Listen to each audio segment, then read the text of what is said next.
hebben een bestuur met 4 mensen en dan de feitelijke uitvoering waar we zeggen, dat doen we met z'n 3 denk ik, op het moment. Hey, en wat neem je eigenlijk mee uit je verleden bij Douw en uit Zurich naar het festival?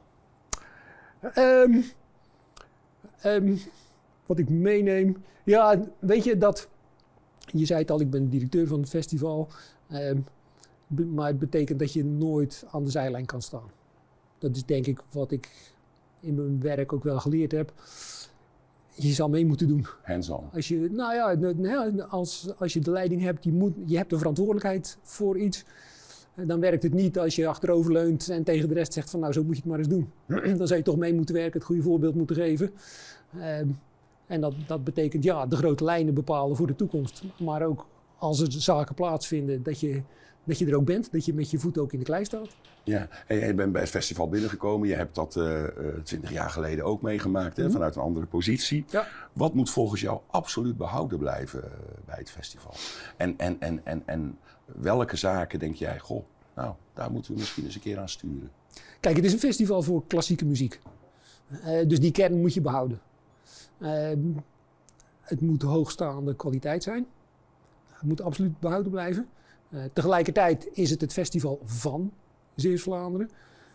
Dus ik denk ook dat het heel belangrijk is dat muzici uit de regio, ensembles uit de regio, een kans krijgen binnen dat festival.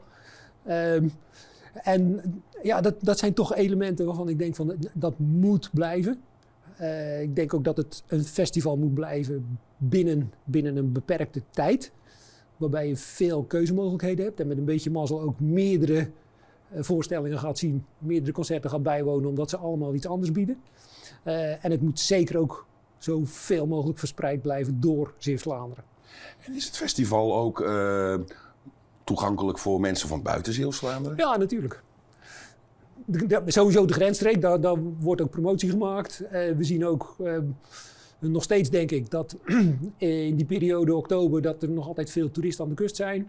We zien dan ook dat we redelijk veel losse kaarten nog verkopen voor concerten in de weekenden.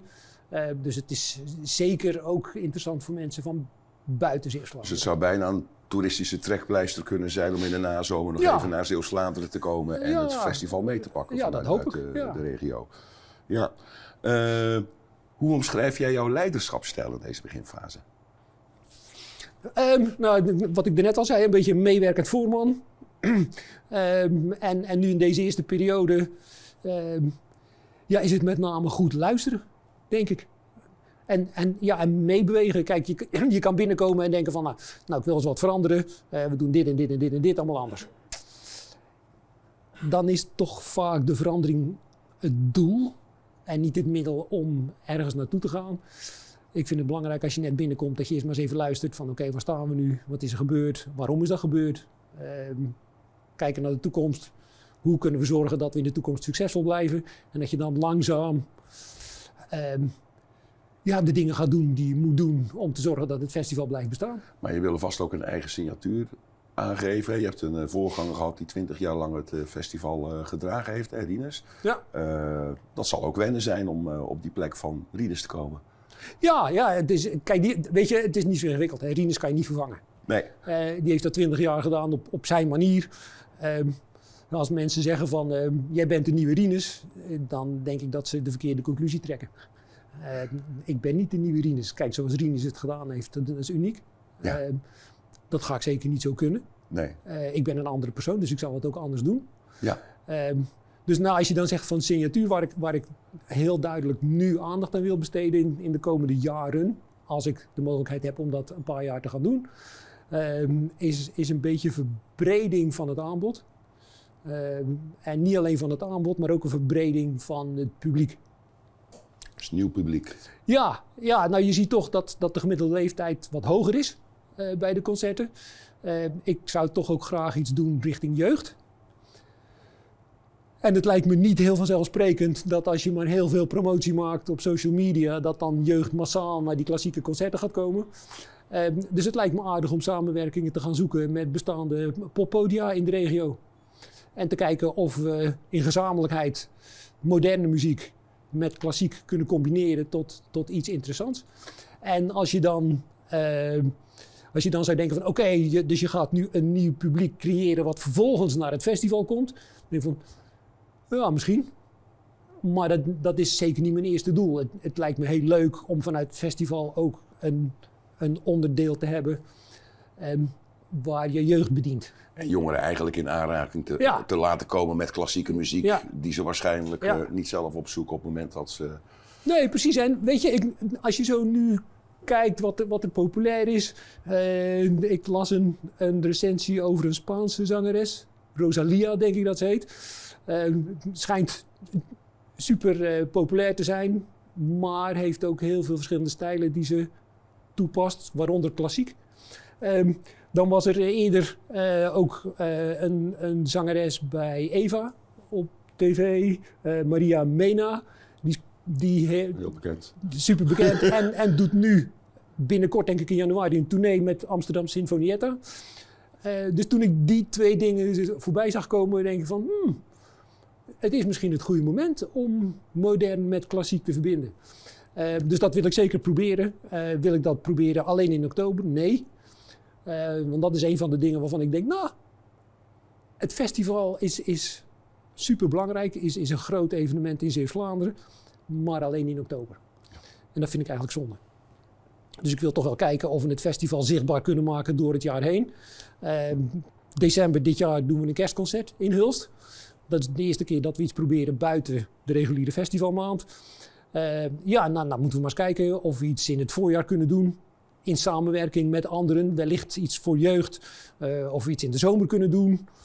Ja, kleinschalig. Het zal geen concurrent worden van het festival. Het worden onderdelen die toch er naadloos bij aansluiten. En dan zoek je eigenlijk aansluiting ook weer bij andere culturele instellingen in het Zeeuws-Vlaamse. Ja, absoluut. Ja, je hebt eigenlijk al een paar dingen aangegeven waar je zegt van goh, hier zie je kansen. Waar zou je over 3 jaar willen staan met het festival? Heb je een echt doel? Ja, weet je, of het kansen zijn, dat moet nog blijken. Maar ik hoop dat we over een jaar of 3, 4... zoals er een soort traditie is na 36 jaar festival in Zeeuws-Vlaanderen, dat er iets begint te ontstaan van een traditie van oké, die podia in Zeeuws-Vlaanderen, van oost tot west en in het midden, die doen iets meer klassiek. En dat wordt eigenlijk verwacht. Ja. Hey, en even kijken, want het festival heeft een hele belangrijke culturele positie binnen Zeeuws-Vlaanderen, want het is het grootste festival van Zeeuws-Vlaanderen, denk ik ook. Ja, klassieke muziek zeker. Ja, en hoe zit dat als je het landelijk bekijkt? Is het dan nog steeds een heel groot festival? Is het gewoon eigenlijk heel uniek dat we zo'n groot festival in ons mooie Zeeuws-Vlaanderen hebben? Dat durf ik niet te zeggen. Ik heb te weinig kijk op dit moment van wat er in de rest van Nederland gebeurt om daar iets zinnigs over te kunnen zeggen. Wat ik denk, is dat er niet zo heel veel klassieke muziekfestivals laten we zeggen, in de regio zijn. Nou, kijk, in grote steden, absoluut. Utrecht heeft een belangrijk festival van oude muziek. Ik denk dat het bijzonder is dat je in een regio als Zeeuws-Vlaanderen al 36 jaar, ieder jaar, een festival kan organiseren. En dat ook organiseert. Ja. Hey, wat houdt jou altijd scherp en betrokken in jouw werk? Het besef dat je niks aan de omstandigheden kan doen. Dingen gebeuren zoals ze gebeuren. En dan heb je 2 keuzes, hè. Je accepteert oplossen, het en je doet niks. Of je kijkt hoe je er het beste van kan maken. Ja. Dat is denk ik wat ik super interessant vind. De omstandigheden zijn wat ze zijn. Kijk, en als je pech hebt, dan zijn de omstandigheden echt extreem waardeloos en dan wordt het heel moeilijk om iets te bereiken. Maar je ziet toch heel vaak dat als mensen iets bereikt hebben, dat het een combinatie is. Er zijn omstandigheden, maar je moet er ook wel iets mee doen. Het zal nooit zo zijn dat als iemand succesvol is, dat hij kan zeggen van kijk hoe geweldig ik ben. Dan moet altijd iets zijn waar die geen invloed op heeft. Nee, er moet flexie geweest zijn. Maar ik vind het ook te gemakkelijk om te zeggen, ja, het is mislukt, want de omstandigheden waren slecht. Ja. Ja. Jullie hadden een goed bezocht eerste concert in Hulst. Hè? Je gaf al een klein tipje van de sluier, maar wat kunnen we ongeveer nog meer verwachten het komende jaar in aanloop eigenlijk als amuse, als voorproevertje, ja, hoe moet ik het zeggen, voor het festival, om mensen toch nog meer warm te maken? Nee, ik ben zeer blij dat we dat eerste concert hebben kunnen houden. Dat het niet alleen bij woorden is gebleven tot op heden. Kijk, als je op 1 november begint, dan weet je in december nog niet precies wat er gaat gebeuren. Maar de ambitie is om in het voorjaar iets te hebben, in de zomer. En ik kan je nu al garanderen dat ik denk 2 oktober de opening van het festival 2026 gaat plaatsvinden in Terneuzen. Nou, ik zou zeggen, beste mensen, noteer op de vast uw agenda. 2 oktober 2026 start het Festival van Zeeuws-Vlaanderen. Maar eerder gaan we zeker al horen van het Festival van Zeeuws-Vlaanderen met activiteiten voorafgaand aan het festival. Frank, hartstikke bedankt voor je tijd. Dankjewel. En u bedankt voor uw interesse.